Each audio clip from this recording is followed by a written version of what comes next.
En la conferencia anterior compartimos el quinto sello y ahora vamos a compartir el sexto y penúltimo sello del libro del Apocalipsis. Antes de entrar en materia, recordamos los antecedentes.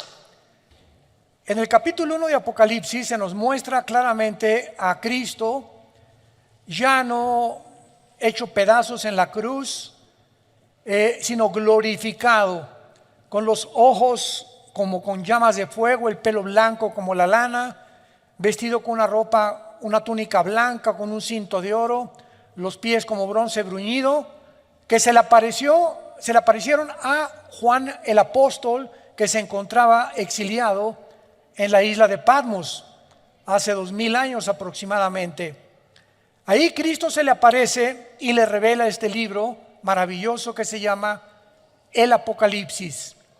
La palabra apocalipto, que viene del griego, significa descorrer las cortinas. Antiguamente, cuando los griegos tapaban una estatua y no la habían presentado al público, como igualmente se repite esta tarea, ¿verdad? Cuando hay un nuevo coche, el nuevo Ferrari, el nuevo Lamborghini, los tapan y vienen las gentes de todo el mundo a hacer un cóctel, un brindis, y de repente quitan la cortina o quitaban la cortina de la estatua, y esta acción de quitar la cortina se llama apocalipto en el original griego. Y se le dio el nombre del Apocalipsis a este libro porque este libro nos descorre las cortinas del mundo espiritual. Nos descorre las cortinas de lo que va a suceder en el mundo, que ya ha comenzado a suceder, aunque no nos encontramos todavía en ninguno de los sellos. El capítulo 2 y 3 describe la historia de las iglesias. En el capítulo 4, Juan es transportado al cielo y ve a Dios sentado en su trono con 4 seres vivientes, 24 tronos alrededor que representan la iglesia, y vemos de qué forma los ancianos adoran a Dios junto con los seres vivientes. Y en el capítulo 5 de Apocalipsis encontramos a Dios el Padre con un rollo en la mano derecha. Y Juan ve a Dios el Padre con el rollo en la mano derecha y comienza un ángel a proclamar: ¿quién es digno de quitar los sellos de este rollo? Porque tenía antiguamente los rollos o pergaminos, se cerraban con sellos, con cera, y el que enviaba el rollo o el pergamino ponía su anillo y lo sellaba para que el recipiente supiera que realmente venía de esa persona. Entonces este pergamino tenía 1, 2, 3, 4, 5, 6, 7 sellos, que son los primeros 7 juicios de Dios y que cubren todo el libro del Apocalipsis. Y dentro, ya cuando abrieron los 7 sellos, hoy vamos a abrir el sexto sello, que es el sello más importante que vamos a tratar. Dentro ya se abrió el libro y se encontraban dentro del pergamino 7 trompetas y 7 copas, que contenían toda la descripción de lo que Dios va a hacer en el mundo cuando nosotros, la iglesia, ya no estemos aquí. Gracias a Dios, aleluya, gloria a Dios. Entonces, en los primeros 4 sellos son los 4 jinetes del Apocalipsis. El primero es el caballo blanco, que describe al anticristo viniendo con una falsa paz. El segundo, la paz se quita, viene la guerra. El tercero, el hambre. Y el cuarto jinete del Apocalipsis describe una cuarta parte de la humanidad muriendo mediante pestes, hambres, muertes y guerras. En el quinto sello, que fue lo que vimos anteriormente, es los mártires que se encuentran en el cielo sin cuerpos resucitados, porque no son los mártires o los hombres que murieron en el rapto, porque si hubieran muerto en el rapto tendrían cuerpos resucitados. Pero Juan los ve debajo del altar y se les dice que descansen un poco de tiempo hasta que se cumpla todos los muertos que el anticristo va a matar a través de los 7 años de la tribulación. Y finalmente, al entrar al 6º sello, que es el que vamos a estudiar y analizar, démosle lectura. Capítulo 6 de Apocalipsis, versículo 12 al 17. Miré cuando abrió el 6º sello, y he aquí hubo un gran terremoto. El sol se puso negro como tela de silicio, y la luna se volvió toda como sangre. Y las estrellas del cielo cayeron sobre la tierra, como la higuera deja caer sus higos cuando es sacudida por un fuerte viento. Y el cielo se desvaneció como un pergamino que se enrolla, y todo monte y toda isla se removió de su lugar. Y los reyes de la tierra, los grandes, los ricos, los capitanes, los poderosos, y todo siervo y todo libre, se escondieron en las cuevas y entre las peñas de los montes, y decían a los montes y a las peñas: caed sobre nosotros y escóndanos del rostro de aquel que está sentado sobre el trono y de la ira del Cordero, porque el gran día de su ira ha llegado, y quién podrá sostenerse en pie. ¿Cómo sabemos que el 6º sello cubre casi el final? Porque anteriormente muchos escatólogos, yo me encuentro entre ellos, hace 15 o 20 años, decíamos, bueno, los primeros 6 sellos, 7 sellos van a ser en los primeros 3 años, después en 2 años las 7 trompetas y después las copas. Y tratábamos de acomodar los 21 juicios que contienen los sellos, las trompetas y las copas dentro de los 7 años. Pero los sellos cubren hasta el 6º sello todo el libro del Apocalipsis. ¿Cómo lo sabemos? Porque la ira de Dios comienza hasta los 3 años y medio de la gran tribulación. La ira de Dios comienza hasta la mitad de la tribulación. Los primeros 3 años y medio va a ser el sistema religioso de la gran ramera, Apocalipsis 17, los que se van a encargar de matar a los santos. Pero el anticristo entra a gobernar con los 10 naciones o los 10, la confederación política de 10 naciones que van a formar la plataforma de su gobierno hasta los 3 años y medio. Y cuando dice la Biblia que los hombres estaban viendo a Jesús, yo nunca me lo pregunté hasta hace algunos meses, antes de que escribiera este libro. ¿Ya lo notaron en el versículo 16? Quiero mostrarles algo, santos de Dios. Hay cantidad de versículos en la Biblia que los hemos visto 1000 veces.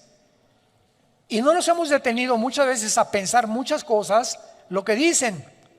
Y cuando nos comenzamos a estudiarlos exegéticamente, o los más perseverantes y más diligentes buscan las raíces griegas y las raíces hebreas, por favor,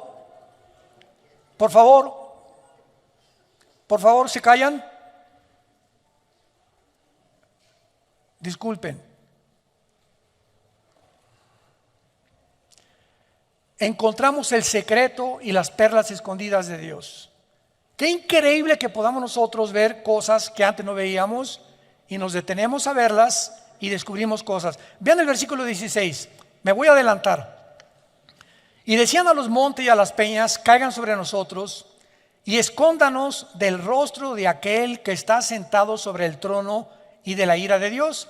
¿Cómo es posible que estas personas estuvieran viendo el trono de Dios?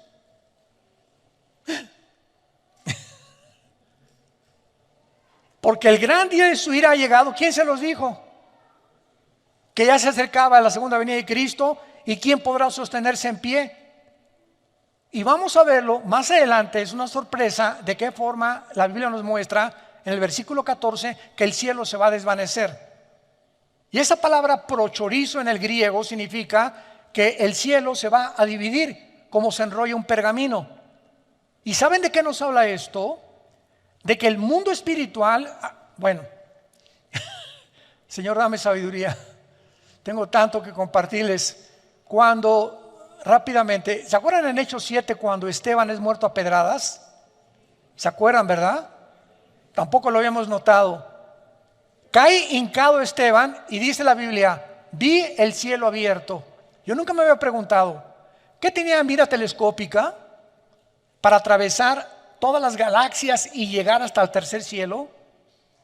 ¿O será que nos hemos imaginado que el tercer cielo está hasta donde termina el universo? ¿Qué es lo que existe en la mente humana? ¿No es verdad? ¿No es cierto? Entonces cuando dice Esteban, vi el cielo abierto, y cantidad de veces en Apocalipsis, y el cielo se abrió, y dice Juan, y vi el altar. ¿Qué tenían mirada telescópica? ¿O tenían telescopios? ¿O el cielo está más cerca de nosotros de lo que nos imaginamos? Y lo vamos a ver, así es. Hagan de cuenta que hay ahorita una capa aquí invisible y está aquí junto con nosotros, los ángeles, los demonios, los ángeles, el cielo, etcétera, etcétera. Pero no lo podemos ver porque estamos en una dimensión cuadridimensional. Y es exactamente como una pecera.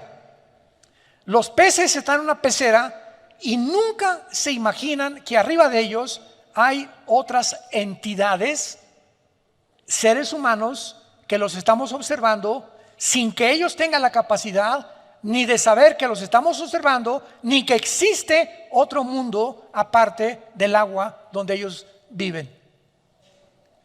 Y así nosotros tenemos algo que no lo hemos visto, que es como un velo que cubre las naciones, invisible, que se va a romper. Y en la tribulación van a ver a Cristo en su trono y bajando del cielo.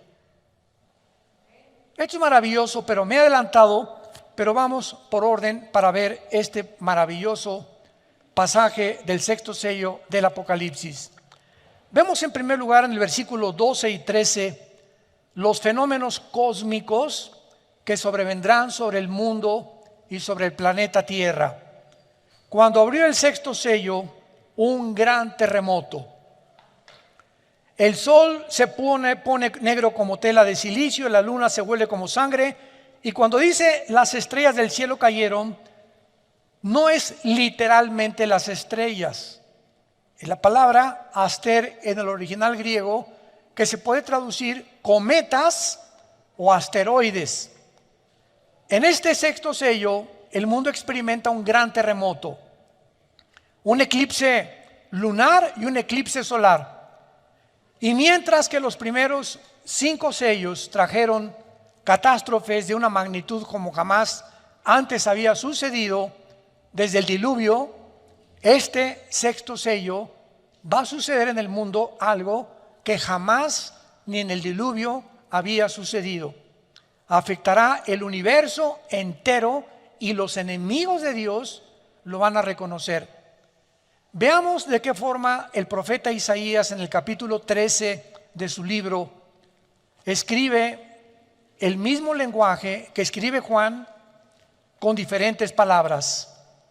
Ya habían los profetas hebreos profetizado acerca de este gran sacudimiento que el cosmos sufrirá, y lo voy a explicar físicamente. Dice Isaías capítulo 13 versículo 9: He aquí el día de Jehová, viene terrible y de indignación, ardor de ira para convertir la tierra en soledad y raer en ella a sus pecadores. Por lo cual las estrellas de los cielos y sus luceros no darán su luz. El sol se oscurecerá al nacer y la luna no dará su resplandor. Y castigará al mundo por su maldad. Castigará al mundo por su maldad y a los impíos por su iniquidad. Haré que cese la arrogancia de los soberbios y abatiré la altivez de los fuertes. Versículo 13: Porque haré estremecer los cielos y la tierra se moverá de su lugar en la indignación de Jehová de los ejércitos y el día del ardor de su ira.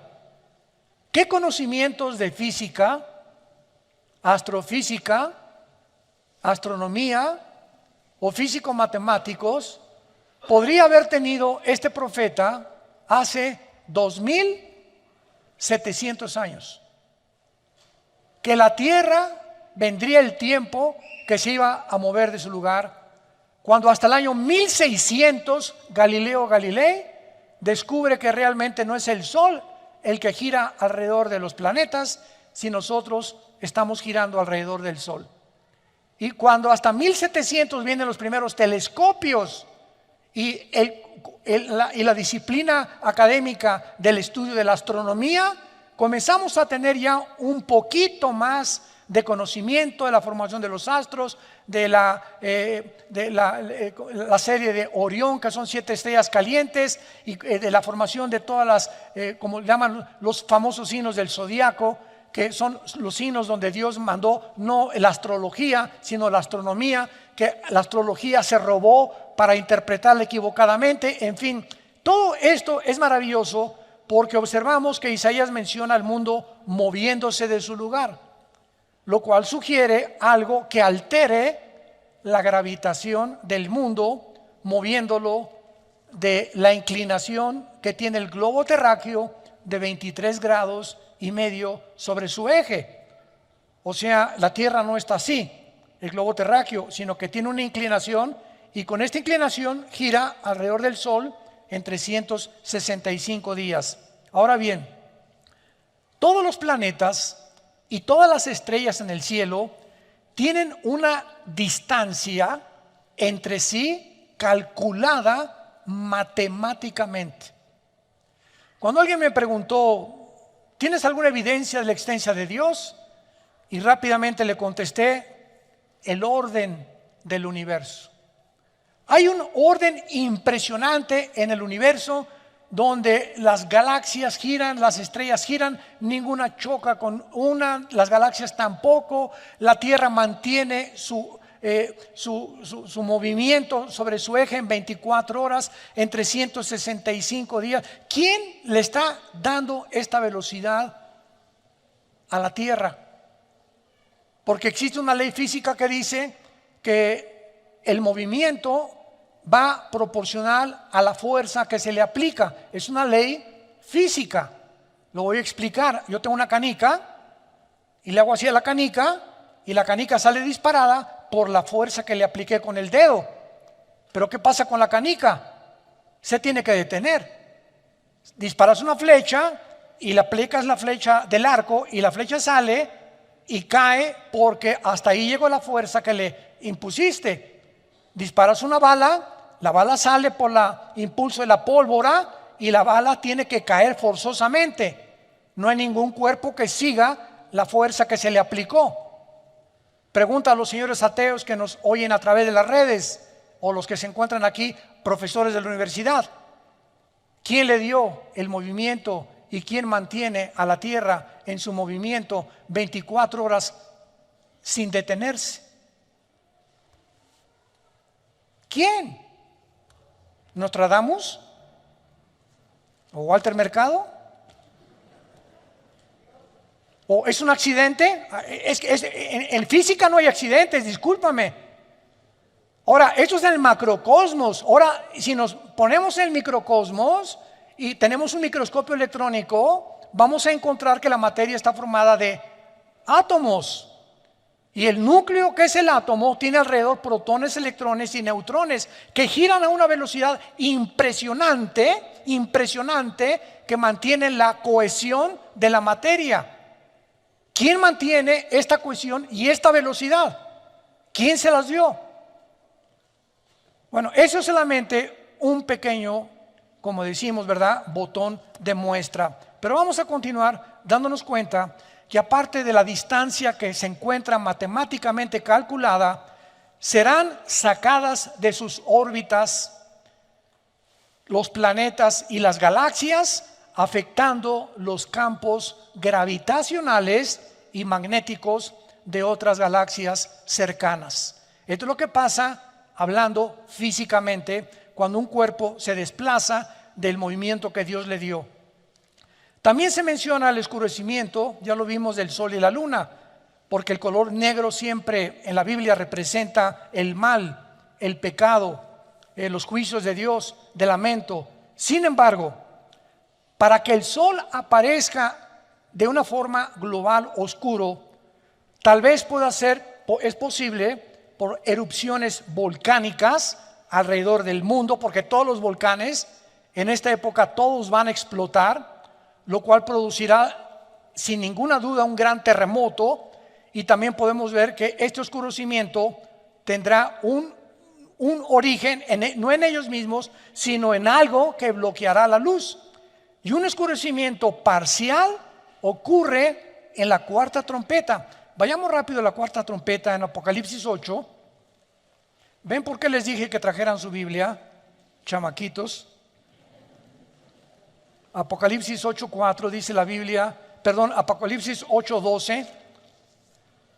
El cuarto ángel tocó la trompeta, aquí estamos en el juicio de las trompetas, y fue herida la tercera parte del sol, y la tercera parte de la luna, y la tercera parte de las estrellas, para que se oscureciera la tercera parte de ellos, y no hubiese luz en la tercera parte del día, y así mismo de la noche. Pregunta: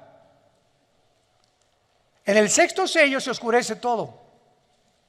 Entonces, ¿qué ocurre primero? ¿La tercera parte o todo?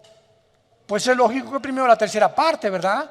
Lo que nos debe entender que el sexto sello viene después y que las trompetas vienen antes del sexto sello. ¿Se dan cuenta cómo comenzamos a estudiar la palabra de Dios? A darnos cuenta de cosas que antes no habíamos percibido. Esto es interesantísimo y maravilloso. Ahora vemos también que las estrellas caen del cielo. Después del terremoto y del oscurecimiento del sol y de la luna, cometas o asteroides van a caer, y obviamente, ya lo dijimos, no se refiere a las estrellas como al sol, sino posiblemente a meteoros o cometas que llenan el espacio y que continuamente están atravesando la atmósfera terrestre. Si algún cometa pasa durante el tiempo de la tribulación y atraviesa la capa de la atmósfera terrestre, los cometas están hechos, la mayor parte de ellos, de hielo. Entonces, casi todos se rompen, se estrellan contra la capa de la atmósfera, ¿verdad? Y de la cola del cometa, si trae escombros o residuos contaminantes sobre el mundo, será por muchos años. Algunos de estos residuos pueden ser atraídos, ¿verdad?, por el campo gravitacional de la Tierra. Ustedes saben que el globo terráqueo es un campo gravitacional y el centro del magnetismo está en el núcleo de nuestro planeta. Y vemos de qué forma el magnetismo sale y entra al centro de la Tierra y atrae todo lo que sea más pesado que el aire, que lo descubrió Isaac Newton. Ahora vemos nosotros también que estos cometas o las partículas del cometa se van a quemar al entrar a la atmósfera en la segunda trompeta, y pueden ser los fragmentos de un cometa del tamaño de una montaña. Apocalipsis 8, versículo 7. El primer ángel tocó la trompeta y hubo granizos y fuego mezclados con sangre que fueron lanzados sobre la tierra. Y la tercera parte de los árboles se quemó, y se quemó toda hierba verde. El segundo ángel tocó la trompeta y como una gran montaña, aquí está, que esto puede ser un cometa, ardiendo en fuego, fue precipitada en el mar. Y la tercera parte del mar se convirtió en sangre. Y esto es interesante porque tanto en la primera trompeta como en la segunda trompeta aparece la palabra sangre. Síganme con mucho cuidado. Vean cuántas perlas escondidas y piedras preciosas tenemos en la Biblia. La palabra sangre viene de la palabra griega aima, así como suena, aima, y es de donde viene la palabra hemoglobina, de la sangre humana, la cual consiste la hemoglobina en hierro, de que es la que le da el color rojo, que es el óxido de hierro a la sangre. El óxido de hierro ha sido encontrado en cometas y puede darle el color rojo Por lo tanto, los fragmentos de un cometa que entren a la atmósfera pueden parecer como que es granizo y fuego, como lo acabamos de leer en la primera y en la segunda trompeta. Esto es muy interesante. Ahora bien, los cometas también contienen lo que se llama el hidrógeno de cianuro, el cual tiene un sabor amargo. Y si una parte del cometa entra a la atmósfera terrestre, podría derramar gas sobre las aguas, los ríos, y convertirlos en aguas amargas. Toda esta información que fue escrita hace 2000 años, sin computadoras, sin calculadoras, sin astrónomos, sin telescopios, por el profeta, tanto los hebreos como el profeta Juan, a la luz de la física moderna, tienen su sentido. Esta es la razón por la cual me puse a escudriñar libros de física para ver la relación que había en lo que estaban escribiendo con lo que realmente es verdad que puede suceder. Ahora bien, vayamos al versículo 14 de nuestro pasaje en Apocalipsis 6, que es el que más me interesa y el que me sorprendió muchísimo. Y el cielo se desvaneció. ¿Cómo que se desvaneció el cielo? ¿Cómo que se desvaneció? Yo le pregunté un día a un maestro de teología, me dice, pues se desvaneció ella. Me dice, ¿para qué estas preguntas? Le digo, pero ¿qué significa eso? ¿Cómo que ¿que desapareció el cielo? ¿Hay alguna relación física o astrofísica o física cuántica que me pueda explicar esto, que fue escrito hace 2000 años? ¿Cómo que se desvaneció el cielo? Y vemos nosotros claramente que cuando la Biblia habla de que se desvaneció el cielo, es una de las palabras más importantes que hay, porque cuando busqué el original griego para esta palabra, si lo quieres apuntar en tu Biblia, es apo, así como suena aposhorizo, en el griego, aposhorizo. ¿De dónde viene la palabra chorizo? Qué chistoso y qué interesante. Pues resulta que los chorizos, que son pedazos de carne así, amarrados, y el otro amarrados, y el otro amarrados, ¿verdad? O sea, un cordón de chorizo te lo cuelgan y son pedazos de carne que tienen un intermedio donde son amarrados, son partidos. De ahí viene la palabra también divorcio. La palabra divorcio es chorizo, en el griego significa separación. Separación. Y esto es muy importante para que podamos entender todo lo que está pasando. Porque dice la Biblia claramente que tal vez estas perturbaciones son las que van a sacudir el mundo y las que van a traer que los campos gravitacionales se puedan mover de su lugar.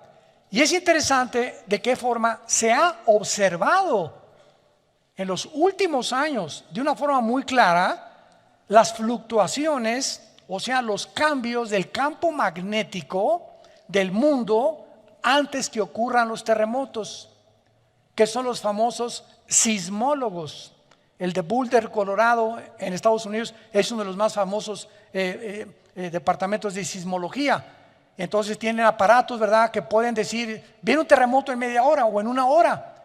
¿Cómo pueden detectar ello? Por los campos magnéticos gravitacionales que se encuentran dentro del globo terrestre.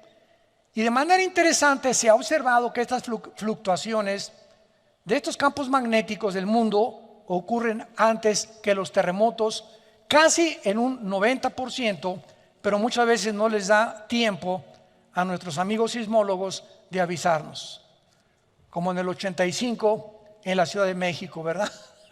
Todos recordamos el terremoto del 85 en la Ciudad de México, que se cayó casi toda la unidad habitacional de Tlatelolco. Hospitales en las principales avenidas. Bueno, fue terrible el terremoto que experimentamos en México. Ahora, vamos a profundizar. Varios estudios de las placas tectónicas han demostrado que el campo magnético se ha invertido algunas veces en la Tierra.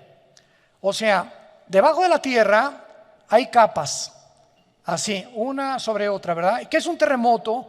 Dicen los sismólogos que son acomodos de las placas tectónicas, que está una acá y tiembla porque se está levantando y se acomoda con otra, no saben qué es lo que las hace moverse.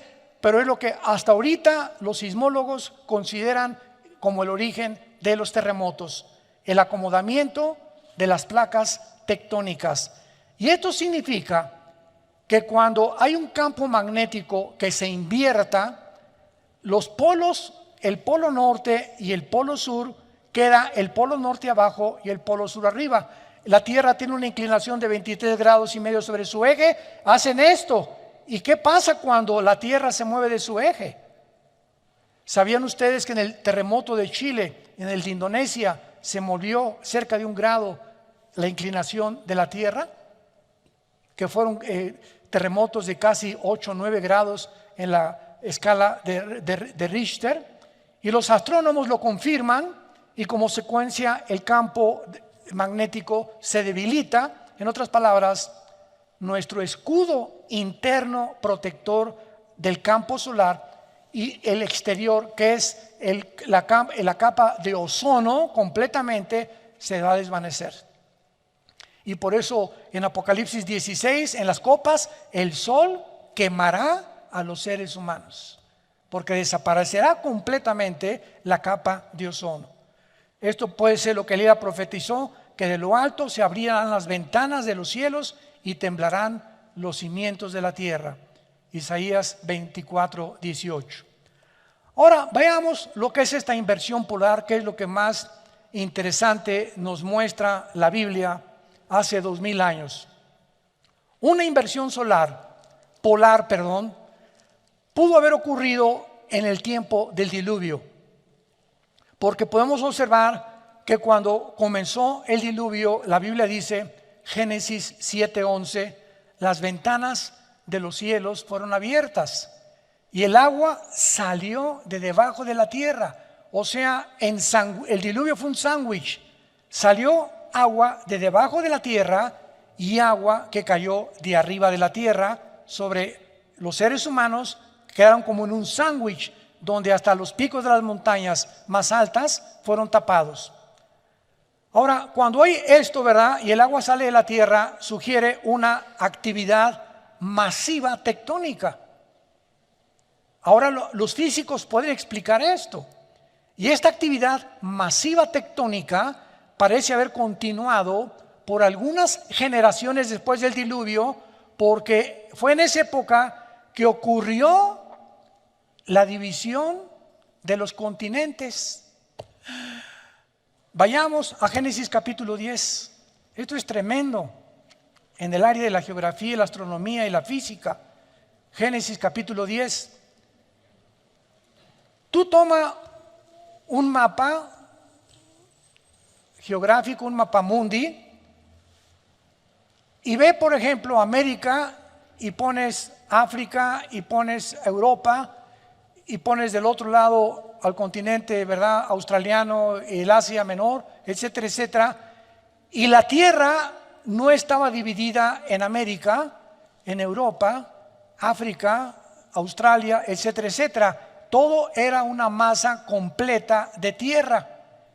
Y hubo un tiempo, y esto está comprobado por la física también, por los sismólogos, por todos los departamentos de la astrofísica, por todas las personas que se encargan de estudiar las cortezas terrestres, los movimientos tectónicos, de que la Tierra estuvo un tiempo unida y tuvo un desprendimiento que formaron los continentes. Y veamos qué interesante es que sucedió en los tiempos de la Torre de Babel. Génesis 10, versículo 22.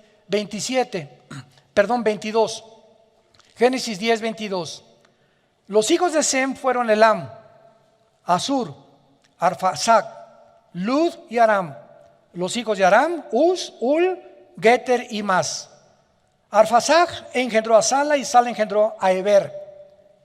Y a Eber nacieron 2 hijos. El nombre de uno fue Peleg, porque en sus días fue repartida la tierra. Y aquí parecería como que se repartió nada más, pero la palabra hebrea